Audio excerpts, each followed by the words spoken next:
My name is Julie Brignac, and it's my pleasure to speak to you today with our next series of Procurement Pro Tips.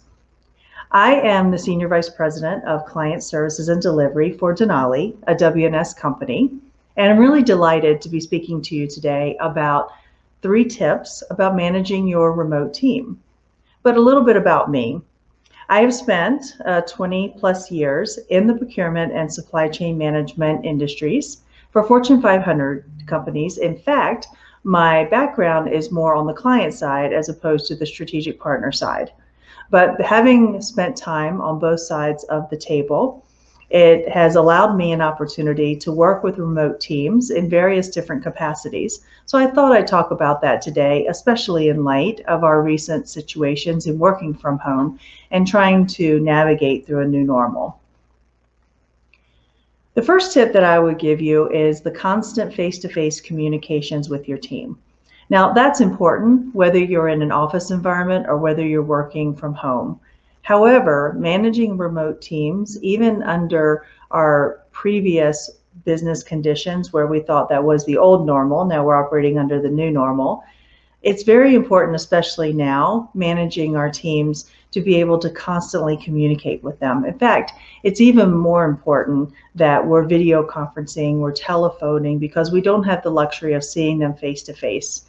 And so with that, it is super important for us to constantly have that communication, especially as we're getting back into our rigor of our schedules and things like that. And we're 3, 4, 5 months into managing our remote teams, which is very different for many of us. So just remember, obviously, that constant face-to-face communication really makes sure that not only with our teams, but with our clients, that we're maintaining that relationship that we've built so hard to build over the years when we did have the good fortune of seeing everyone face to face.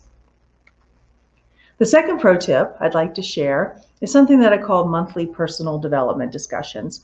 So this is something that obviously I've had the benefit of being able to drive with my teams over the years, but it's especially important in this environment that, to my earlier tip around the first point around the constant face-to-face, you always want to make sure that you have time for your teams to be able to talk about their personal development.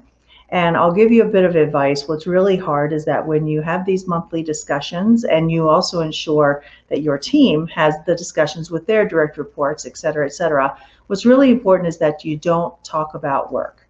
Make sure you talk about your employees and your team members' personal development.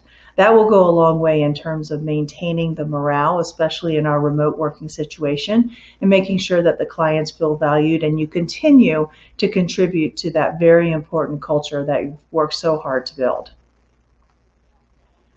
The third tip I'd like to give you is hosting your Monday AM, midday, and PM team meetings. Now, what I mean by that is that I've been in global roles for many, many years, and I'm in a global role now. So I have people located in almost every time zone.